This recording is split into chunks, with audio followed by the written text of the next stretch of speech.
Welcome to another dynamic episode of The Money Talks because we have someone who's really been relentless his entire life. And so he's a tech leader, started coding almost before he was even a teenager. He's set up a company, then set up a second company, got acquired by a larger company, worked for that company.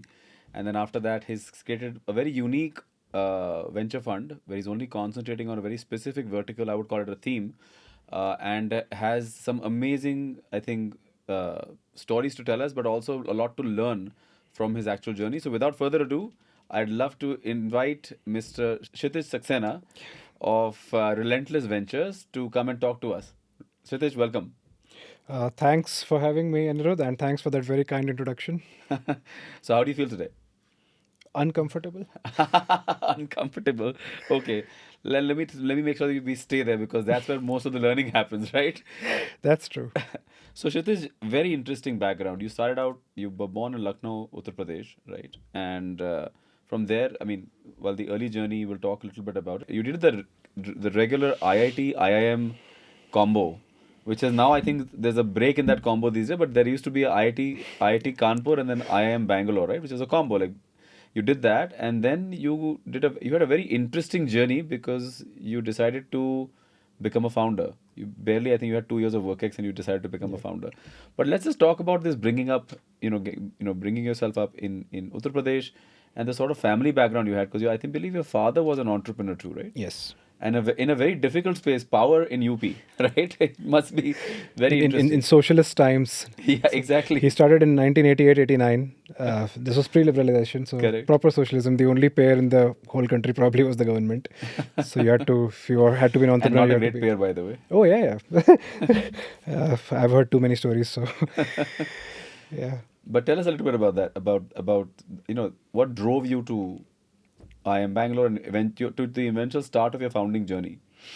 Yeah, so my childhood. I was born, brought up in Lucknow. Lucknow is a fantastic small town. At least it used to be a small town. It's much bigger now, but it was a very vibrant community.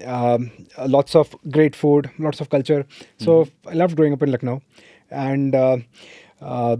The only interesting thing, I mean, or one interesting thing that happened with me was that I got exposed to coding very early on in my life. So this was 1996. I was 11 years old, and I was studying at a boys' school in Lucknow. Okay. And it had a sort of a computer lab.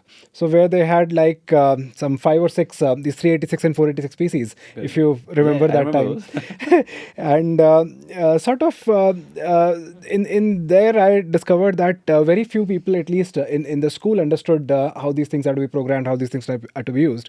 And somehow I found some manuals on disk operating systems and on C and C++, and just taught myself, me and another friend of mine, two of us, we taught ourselves just by reading those manuals how to code, how to do all sorts of things. Right. And we sort of fell in love with building small pieces, especially small arcade games. So that was the time of arcade games. We did not have very complex. I mean, maybe Wolf was the most complex game at that time. Wolf 3D. So Or it Doom, was I think, right? Yeah, at least I was not very exposed to Doom, but That's Wolf was something I was exposed to, and Prince of Persia and stuff like Prince of that. Persia, yeah. And so we fell in love in making those kind of small arcade games, again in C and C++, using whatever graphics tooling these guys had at that time.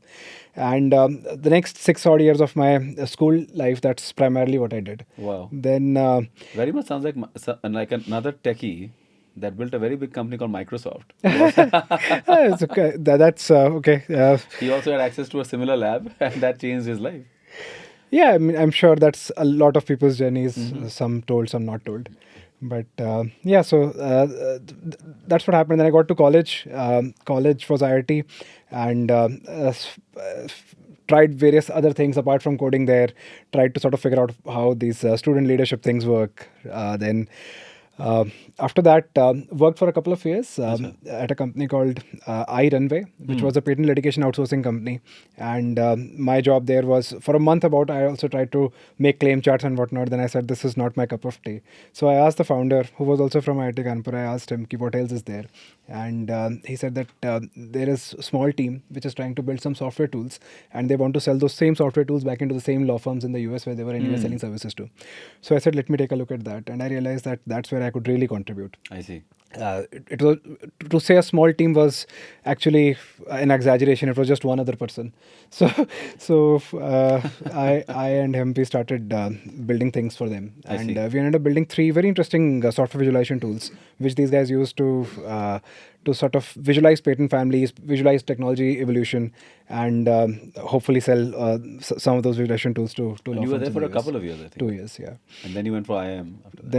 Then yeah, then I don't know. I wrote CAD. So the one thing was I was very clear by that time that this is it. I want to start my own company. I'd seen my Correct. father's journey, Hmm. and uh, let me actually delve on that a little I bit. would love to hear a little bit So more about that. yeah, so my Because there are very few people that you, I mean, okay, I had a father who built a business in Mumbai, but Mumbai was a little bit maybe a different world compared to the eastern part of, northeastern part of India. And to know somebody in power, which even today I think is one of the most corrupt, regimes in India, right? Because it's misused for political purposes. But for someone to become a founder in a place like UP, and for you to witness that, it has to inspire parts of your journey and the parts of why you would be relentless in certain places because you've seen what your father must have gone through. So I would love to learn a bit about this journey, please. Yeah, so he was a first generation entrepreneur. Acha. My grandfather was a farmer, primarily agricultural income fundamentally, in a small village called Balrampur. It Okay. recently became a district, but it was a proper village in that time. And he came from there. And even getting to college, so he used to tell me that he would not have had an education had it not been for sports. So he was a very good fast bowler. Acha, your And father. yeah, Acha. so he got 2 or 3 year diploma on sports quota, which Okay. otherwise he would not have had access to.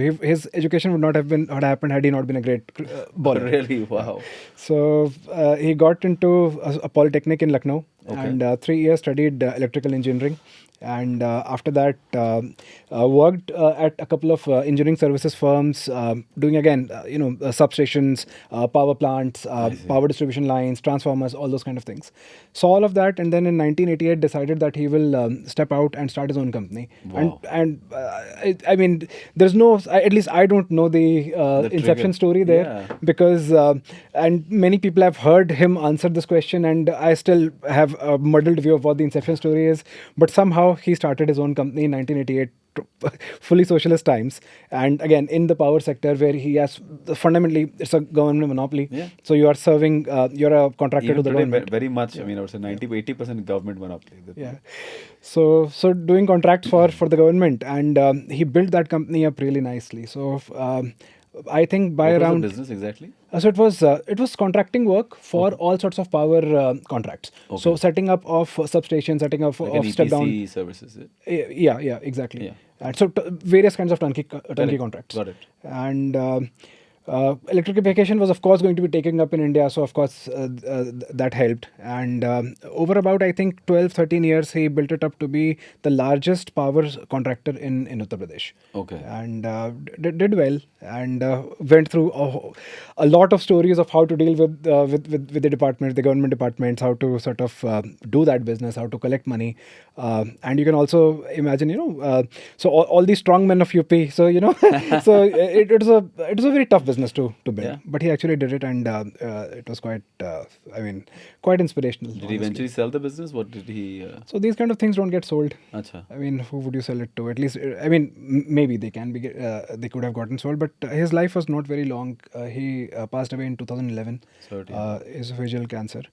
And when it happened, so it was very interesting. There were three partners. Two of them got cancer at the same time and passed away at exactly the same time. Oh wow. So it was very strange, but it happened. And then, yeah, so of course, no selling that company. So And I'm sure we'll come to this a little bit later again. But in terms of your entrepreneurial journey, were there moments where seeing your father and his struggle, because there had to be a struggle, right? It was. Oh, yeah. I'm 100% sure it was not the 25-year journey of building that company would not have been Yeah. some flat plane. I mean, or on a flat incline, especially in power. But what do you take as inspiration from being so close to him in that journey? learning. Hmm. The amount of learning my father had in building this company, I see. of how the world works, how does politics work, how does the government work, how does all sorts of contracting work, how does accounting work, how does Collections work, I guess. how does the bank work, how do collections work, And he was, one great thing about him was he used to come and share that in the house Oh, really? with Wow. with while me and my younger brother, we were very young kids, with us, with our mother. He used to be very open ki I saw this today and this sucks, or that this is very interesting, I found a very interesting solution today to some problem that had been plaguing for maybe 6 months or something. And so that learning was very inspirational for me. I could see very clearly that my father knew more about the world than most other people I'd interacted Right. with, and that inspired me to sort of pursue the same path. And your mother's also very accomplished. I believe MA in Sanskrit.